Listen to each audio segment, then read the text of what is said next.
Right, you're not audible. Can you come forward and ये देते हैं आपको?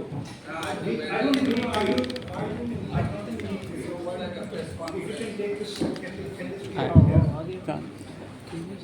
Yeah, please. I really do want to hear your. And also identify yourself, please.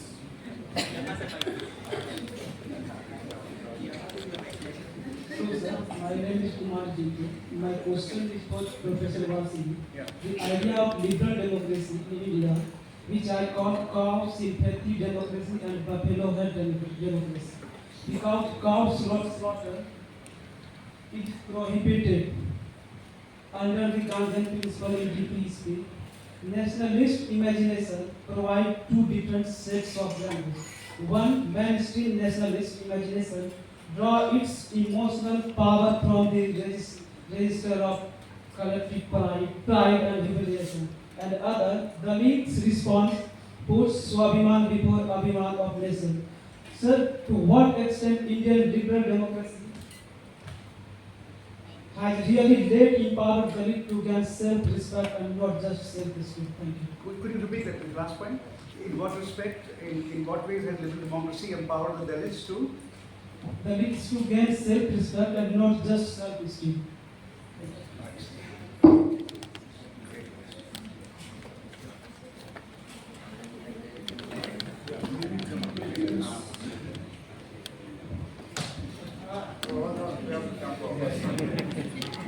Thank you, sir, for the wonderful presentation. Washington, sir, it was like a class teaching and never wanted to end it.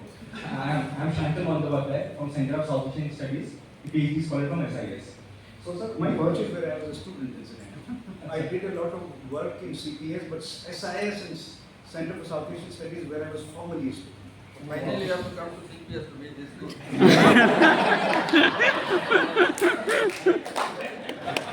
Yes, sir, there are two questions. The first question is about democratic backsliding. So, sir, you talk about democratic backsliding in India and how India Index told us that the electoral autocracy. So, I want to ask you, sir, is democratic backsliding a global phenomenon because of the January 6th Capitol attacks? And does right-wing governments coming to power has a direct correlation with democratic backsliding?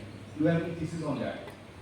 And the second, what is the January 6th question that if in case of democratic backsliding? Yeah, the answer is yes. Yeah.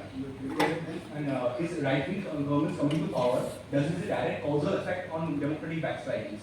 Anywhere in Right-wing government. Right-wing government. Right wing. Right-wing. Yeah. Right-wing government as an expression of democratic backsliding. Yes, sir. As a cause, does it have any direct causal effect in terms of? As a cause of backsliding or as an effect? You are asking that. Yeah, yes, sir. As a cause of backsliding. Second question I want to ask about is that we talked about how Article 19 and how we have the Constitution of India in the part 3 of the Constitution. We have a lot of every article in the part 3 talks about that it can be curved and how it can be curved. And we even have preventive detention, detailed how it can, which is the only democratic, liberal democratic constitution across the world, which is preventive detention written in the part 3 of the Constitution. So my argument is that can you call Indian Constitution a liberal democratic constitution? Because every article of part 3 has extensive provisions of how it can be covered. So your comments on that. Thank you, sir. Why don't you come forward for asking? Just can you speak loudly? Can you come here? No, I will try to reach my voice. Okay. Thank you very much, sir. I enjoyed your lecture. My name is Mohammad Aslam, and I'm from Center for West Asian Studies, SIS. I enjoyed your lecture, especially that part where you were talking about the Indian music, Indian classical music and Pakistani music. And I heard that maybe when he was singing the ghazal, in Khalishko Hasile Umre Rawa in which he was giving the example of Shiv Mat and Krishna. So I enjoyed a lot. My question, I have only one question, sir. How do you see the concept of oneness to the Indian democracy? Is still under progress, and that previous, before the election, the Prime Minister Modi made that committee under the supervision of former president, and before that, one nation, one card, and merging the institutions like NTR and all these things. Do you think it has any impact to Indian democracy? Thank you.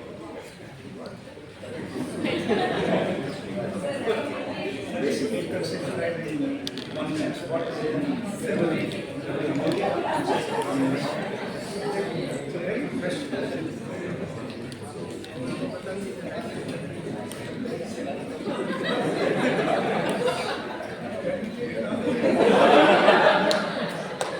I happen to be a dog lover, dog owner also. He must have smelled the dog on me. That's what dogs do. He knows that I'm a dog owner. Because, yeah, there's a smell there. Yeah.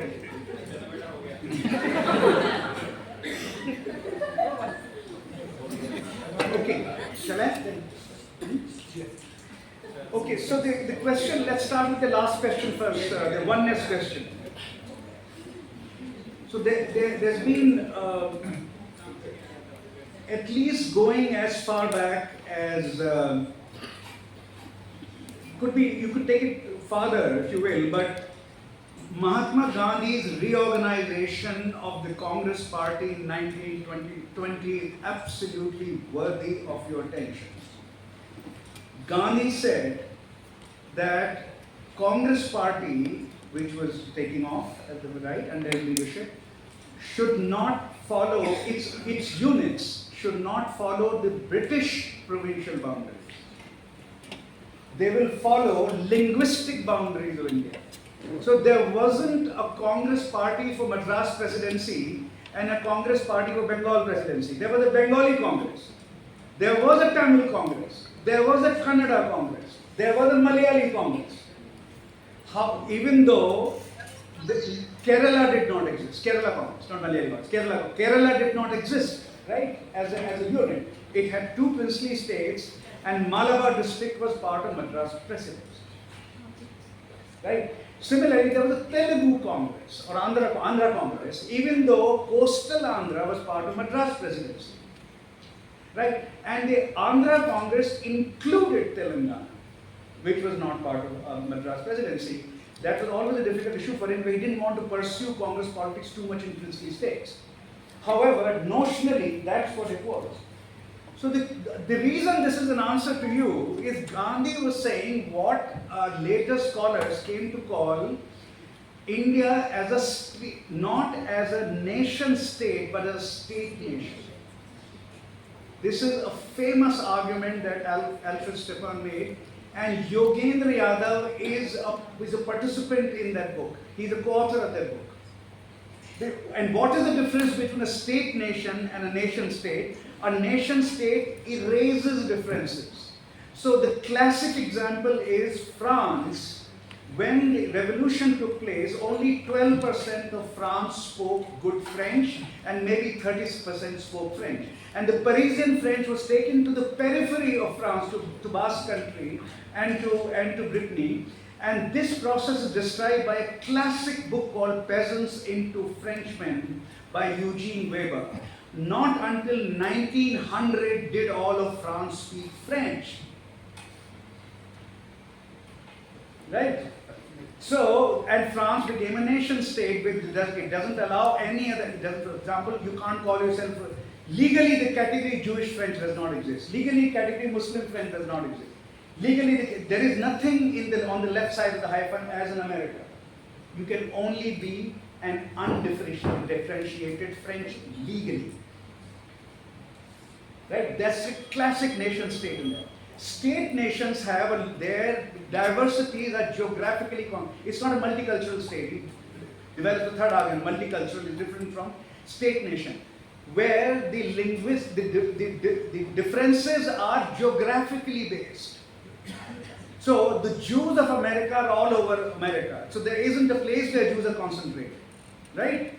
Okay. Whereas Bengalis are mostly in Bengal, and Tamilians are mostly in Tamil Nadu, and Kannadigas are mostly in Karnataka, and Gujaratis are mostly right, and Punjabis are right. There are a lot of Punjabis in Delhi, but not as many as in Punjab, right? So the argument is that you respect state nation respects diversity and also builds some principles of central loyalty at the same time. You have simultaneous operation of centralization of feelings and regional distinctiveness. You have two identities operating at the same time, a superordinate one and a routine identity of a Bengali or a Tamilian person. So the oneness that Gandhi thought of was inclusive of diversity. The oneness that in the one nation, one election plan is more towards a nation state kind of understanding of oneness. Right? That is the, now of course you should understand that today's BJP is not the same as older BJP. For example, does not want to impose Hindi. Those who believe it wants to impose Hindi are wrong, because RSS literature of the 1980s says that they cannot have RSS schools in southern India if they insist on Hindi. RSS schools of southern India will be taught in Telugu and Tamil and Malayalam. Right? So the old idea is not there. The old idea of imposing Hindi all over India. This is not simply, incidentally, the RSS argument of the time.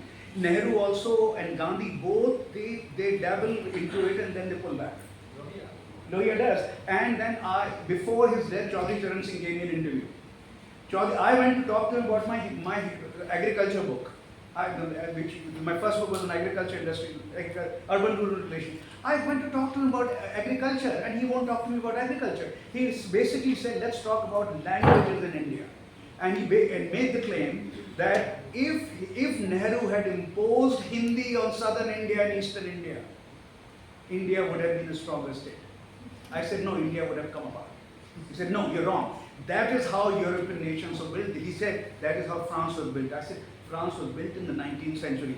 In the 20th century, you cannot follow the French model. So it's not simply the RSS who believe in. Lohia also experimented with that. There's a moment in Gandhi and Nehru's political thinking about what language to use in India. There is a momentary, if you want, flirtation with it. And then they realize this is a dangerous idea, we can't do it. We must return to the original 1920 principle of Gandhi, namely Nehru comes to it a little late.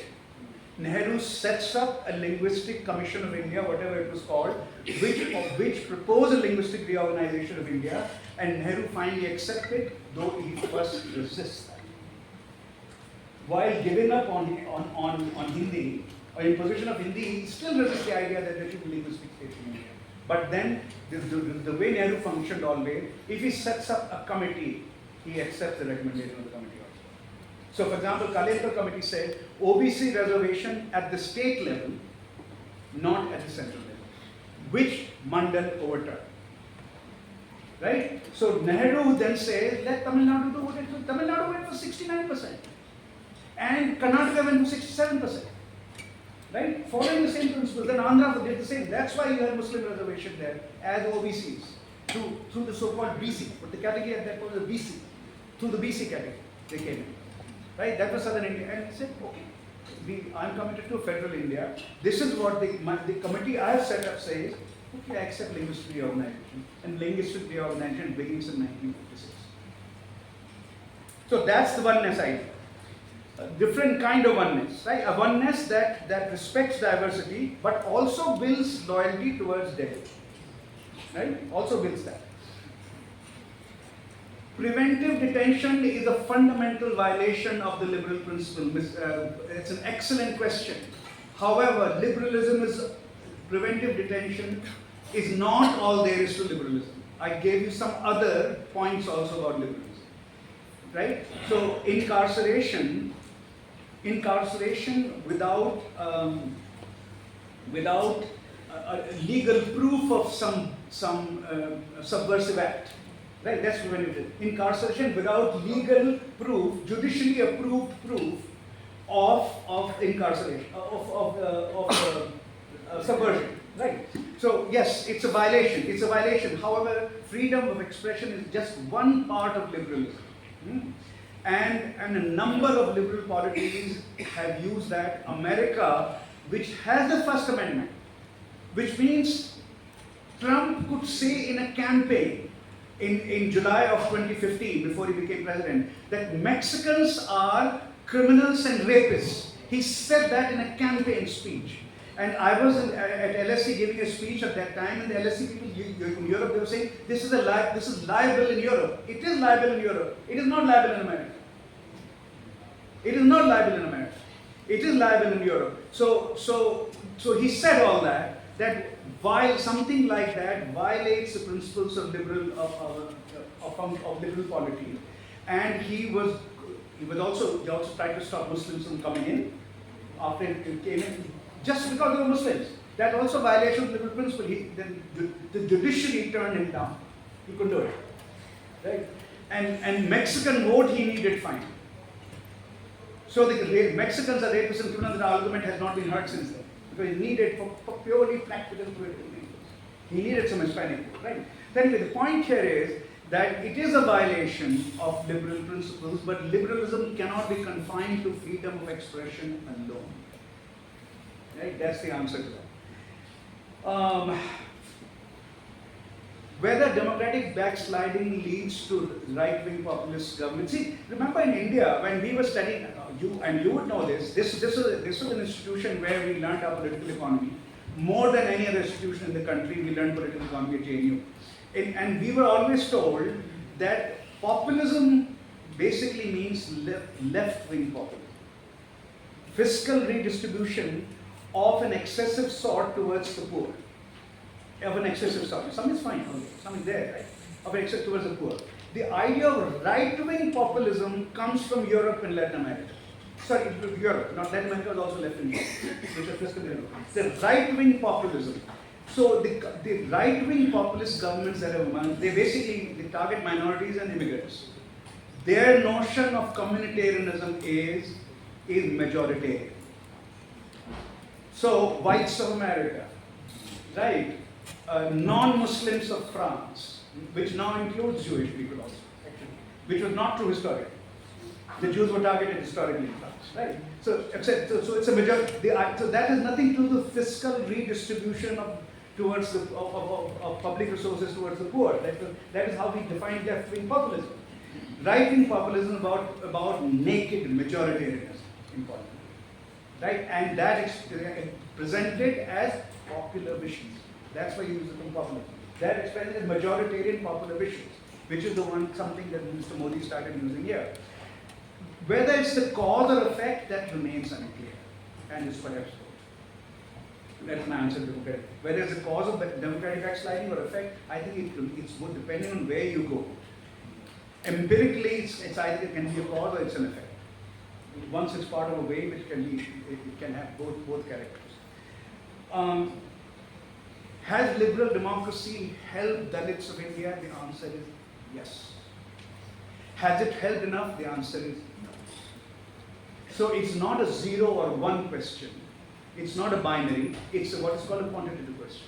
It's on a 0 to 1 scale. Has it helped Dalits? Indeed, it has. And as Indians, we should be proud of it. But has it helped enough? No. And that can happen through the electoral side much more than the liberal side. As they electorally get more mobilized, as their votes become very central, it's through electoral politics that I think the idea of self-esteem will be greater. So when Mayawati said in UP,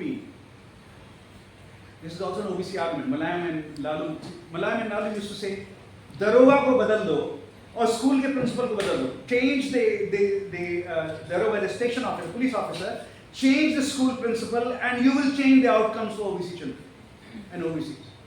Mayawati made roughly similar arguments, right? Mayawati said the issue is not affirmative action per se, she argued, and Kanshiram argued before her. The issue is taking power. Once you establish yourself in institutions of power, including universities, but more importantly, the police and the bureaucracy. And so basically, remember Kanshiram used to say, and then Mayawati started saying, Hame nahi chahiye, hold on. Affirmative action. Anyway, the point was that DM should be theirs, the minister should be theirs, vote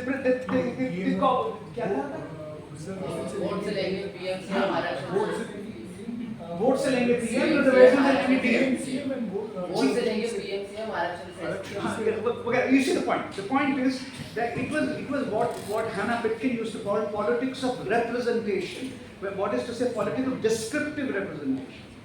So she drew a distinction between substantive representation and descriptive representation. So if you see Pratap Bhanu Mehta's article 2 days ago, he was questioning whether Rahul Gandhi should have said कि जो हलवा आपने बनाया और खाया उसमें दलित नहीं दिखाई दे रहे. Right? Now, in terms of politics of representation, that is actually very interesting rhetoric, very good rhetoric. In terms of philosophical principle that Pratap was discussing, namely by saying that the 17 people or 18 people who made the budget, there was not a single Dalit there. You're saying that if you're not a Dalit, that you should be, as an officer, as a budget maker, be reduced to your caste identity. He was right to say there's something wrong with that. Right? However, the politics of representation argument is precisely about that. It basically says, like Tamil Nadu, that where the most systematic restructuration of social power has taken place in this country. It basically says that if you have Dalits as budget makers, that's what the implication would be, then the budget outcomes are likely to be more pro-Dalit. That's what it says. If you have, that is the argument also in America now. Why should I have more black colleagues on the faculty? Why should I have more women on the faculty? Because if they are not there, even if as a man I'm pro-women, and I'm of course non-white, but I'm not black, right? So I'm not, as a man of color on the faculty, if I don't have enough black people, it's not clear. Even if I'm in favor of them, their arguments and their interests would be clearly expressed in the final decision making. So, the point is not a philosophical one, the point is an empirical one. Namely, the research shows that if Dalits and OBCs and Muslims and blacks and women are placed in positions of power, the outcome of public policy is more likely to be in their favor or express their interests. There's enough evidence. Tamil Nadu is the most conclusive evidence that is available. Now you can say Amit Ahuja basically said that I'm proud to, I'm very happy citing his school now. So I'm very proud to have supervised the dissertation, prize-winning dissertation. The argument there is that Dalit representation through movements is different from Dalit representation through electoral. Very good argument. The way Dalit interests are pursued in a place called Maharashtra is very different from how Dalit interests are pursued under Maya. Right? So and he does say that under Mayawati, it's not that the outcomes are anti-Dalit or anything, but when a movement had already taken place, then other parties also start talking about Dalit. That is the argument. Right? So movement is, what has happened in Tamil Nadu had a serious OBC movement, and then they captured power also. So it's both things happening at the same time. They have OBCs in positions of power, and there was a huge movement, anti-Brahmin movement, justice movement, that went on for 4 days. So it doubly benefit. So do you have time for another round of questions? Yeah. Sir, my question refers to non-electoral democracy, in which you discussed about freedom of expression, freedom of association, and especially protection of rights, minority rights, as well as freedom to practice religion. Sir, I have been doing work in West Bengal and Odisha, and I have met so many people, and people have been arrested for what they say. People have been questioned with UAPA for participating in protests. So my question is simply this one: what hope there is for us to turn the tide against this backsliding of liberal democracy in India? What sides of popular resistance are available so that we could turn the tide back? So I think you're right to say that BJP is not the only party which has violated liberal precepts of politics, right? Mamata Banerjee can be appreciated for resisting BJP very successfully, but Mamata Banerjee also doesn't like dissent very much, right? And this is also true of one great example of restructuration of social power that I've talked to you about in Tamil Nadu, the same problem. Right? So the right, the freedom of expression as a liberal precept does not have very huge political basis in India, and that fight remains, right? And it doesn't help that the First Amendment puts restrictions, especially the restriction of public order, which can always be abused by the power sector, right? You can libel, you can prove, and libel is something wrong about that, right? You correct assassination, wrong, all of that. Trying to hurt security of the nation, that is true within America where First Amendment protects you, but it doesn't protect you about security. Right? National security is a sacred cow. But the idea that public order has added to that means that government can put you in jail for your act of writing because it is likely to or has possibly endangered public order. So one of the most interesting things that appeared during the Bhima Koregaon arrests, I don't know whether this particular instance was about one of those many arrests, but around that time lots of people were being arrested, and in one case the police officer said that the guy we are arresting, I don't remember now the name, was carrying Paul Brass's book in his backpack. Do you remember that? Do you remember that? Now, Paul Brass's book in his backpack, what does it show? So it shows that he was going to upset public order. No, the book on forms of collective violence. Forms of collective violence. That he was interested in violence, that this guy was going to undermine public order and create anarchy. Again and again, when I speak in India, I am told by my organizers, make sure that people don't say, the cops don't say that you're threatening public order. I said, I don't care. Threatening, you'll have to prove that I'm actually undermining public order by what I'm saying. Typically, the Speech Act cannot be used in very strictly legal interpretation. The Speech Act cannot be used for undermining public order. It has to be action, mobilization. So protests that you're talking about can indeed be interpreted. Given the way India's laws are My structured. question was very specific to Myanmar resistance movement against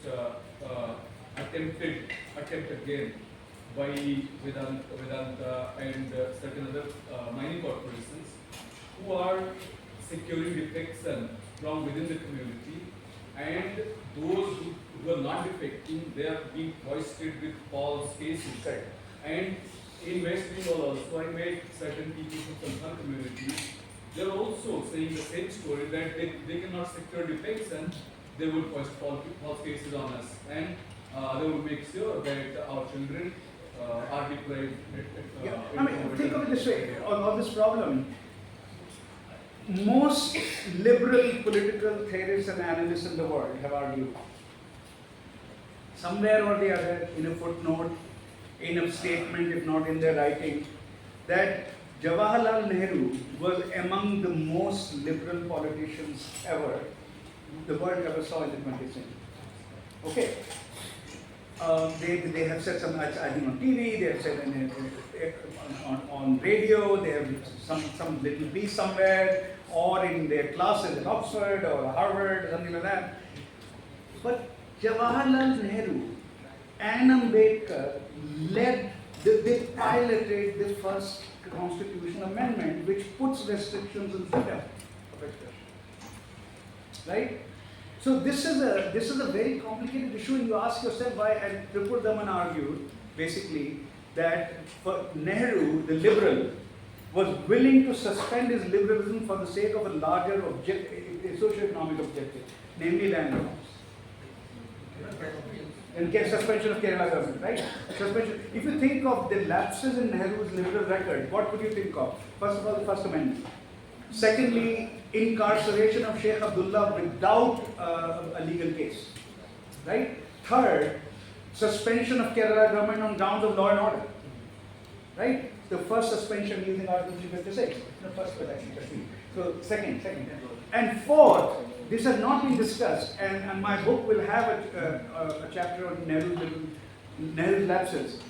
fourth is, do you know, incarceration of Chinese, Calcutta Chinese during the India-China War. Calcutta, because it was so central to British Empire, right? Because even Hong Kong was run from Calcutta. Malay colonies were run from Calcutta. Singapore was run from Calcutta. Calcutta was the center of Britain's Asian Empire. And I've traveled with people who are coming to Calcutta to look at their materials for the Singapore Malay Empire, right? Scholars. Now, so the Hong Kong Chinese or the Cantonese Chinese, I'm not sure. Cantonese Chinese, but Hong Kong is not Cantonese. Cantonese Chinese, a lot of them settled down in Kolkata. And all of us have been to the Chinatown of Kolkata. Not only the Chinatown of New York and Chinatown, there's a Chinatown in Kolkata. It is in a very bad shape right now. But still you can get very good Chinese food there. But so, incarceration of Calcutta Chinese during India-China war is another, without any legal procedures, is another serious lapse in Nehru's liberal repertoire or liberal record.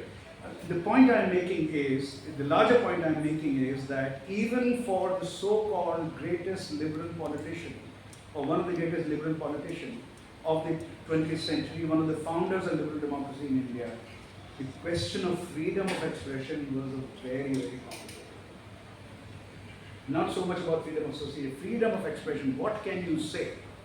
And I think Tripur Dhawan has a very dramatic account of it. I mean, he could have used less drama there.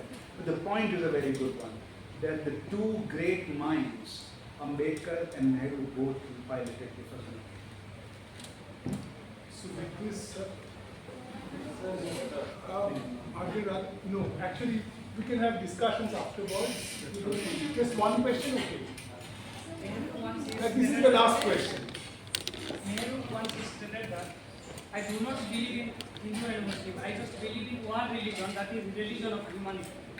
My question is, despite being the constitutional provision for single citizenship and fundamental rights, India has been witnessing lot of caste war, class conflict, communal riots and violence. So how liberal democracy can address it? Address what? Could you say How that again, liberal please? democracy address this issue? Address which issue? Can you say that again? This caste war, class conflict, communal riots and And violence. maybe there is another, just a small. Yeah. This is the last one. Yes. Thank you. Thank you, sir. I actually found the distinction between the electoral and liberal democracy useful. But I do have a question, and I was wondering what could be the nature of interaction between the electoral and liberal democracy. So if I have to visualize for myself, I'm thinking of two circles which are conflictual in relation. So there is a gap that's widening between the electoral and the liberal. Instead, I want to put forth a suggestion that probably there is a subversion of the liberal to the electoral, where there's a vertical relationship between the liberal and electoral democracy, where it is not entirely widening, like the gap is not widening, rather there is a zone of interaction. So, say for a Venn diagram where two circles have that one zone where it overlaps, and it is in that zone of interaction between the liberal and the electoral democracy that there is a possibility for a Hindutva movement to weaponize the very liberal tools that are there, and also at the same time that in this overlap is the potential for resistance for counter movement to Hindutva as well. So could we argue that way instead, rather than seeing it as a widening of gap between the liberal and electoral? So, on caste and liberal democracy and religion, really. See, I would also like to believe what you're saying, that if we could have, you believe in one religion for humanity. I don't think I think it's a very idealist position. It's not real. The question that you're asking about how liberal democracy should deal with caste, etc. Here is the perhaps the only answer to that, which is that whether it's race in America or religion in the Middle East or world outside the Middle East are United States, India, and used to be Ireland at one point. That sort of data again and again showed that. But anyway, the point is that these categories are sociologically very real. Castes, various castes, various religious groups, various belief systems, these are sociologically very real. They just can't be legislated away, transcribed that. There is something still called Muslim French. It's not a legal category. It's not a legal category. North African French is 10% of France. If you go to Marseille, Marseille looks like a place which is half North Africa and half France. Right? That's what it feels like. Right? That's how many Muslim French are there, but the category does not exist. Right? So you can legally say the category does not exist, but this is sociological reality. It's a given in some way. So whatever diversity it creates, that sociological reality, liberal democracy has to deal with it. And there are good ways of dealing with it and bad ways of dealing with it. But it has to deal with it. It just can't be assumed. It's a sociological reality. See, the liberal versus electoral, part of it is simply an analytic distinction. But it's not, you're right to say it's not just analytic, because there are clearly some substantive rights that are associated with liberal democracy, which electoral democracy does not cover. Right? Electoral democracy is only episodic. It's about those every 5th year what happens. Right? And that may be the most critical moment of a democracy. Right? Most pivotal moment of a democracy, and how does the polity behave at that time is how this is good. Now, when you read Dahl, he does go beyond that and starts talking about liberal democracy as a wider concept, right? As a larger concept. Now, there are some. When Wiedem and I fought, Wiedem's electoral democracy includes freedom of expression and freedom of association. And then it measures. That is the concept. Within that, once it proposes a concept, then its measurement begins after you have conceptual clarity. Right? And its liberal democracy adds individual rights and minority rights to it. Whereas in the standard liberal conception, you will have freedom of association and freedom of expression as part of liberal, not electoral process. But they say, without freedom of association and freedom of expression, you cannot have a free and fair election. Here is my response to it. It's quite possible for polities to artificially separate the period of elections when people are free to express themselves, and when the election ends, all kinds of restrictions can be imposed. No, you can create two very different polities, one at the time of elections and one after. You made that point, your article, genesis and its Right. So you could do that, right? Now, therefore, I think analytically it's clearly separate, substantively it's clearly separate, but there can be intersections really. So you're right about it. And those intersections that really might exist have to be analyzed. Some of that goes in the direction what Aliya was brilliantly laying out in his comment. Right? So yes, we should hold on to the distinction, but we should also realize that sometimes there is some kind of intersecting. And in that intersection then, how exactly the politics operates should be analyzed here. Great. So with this, we end today's discussion. It was a fantastic discussion and also the questions. And I always keep believing that JNU is probably the best place to discuss Indian politics, because we have students from all over the country and they are carrying their political experience with them. And sometimes the questions are not so articulate, but the questions are fundamental. Very most good. of the time. So thank you so much. Fantastic. And Ajay, brilliant commentary. So, yes. We are grateful to our speakers, Professor Ashutosh Vashi, our discussant Professor Ajay Chakraborty, and our chair, Professor Dopani Bhattacharya, for taking the time to engage with us and share their expertise. I would also like to thank the Professor Rajani Majumdar, the Dean of the SAR, the School of Art and Aesthetics, for granting the permission to hold this session in the auditorium. My thanks also go to the housekeeping staff for preparing the auditorium and ensuring everything was in place for the session. Furthermore, I am grateful to the audience in the large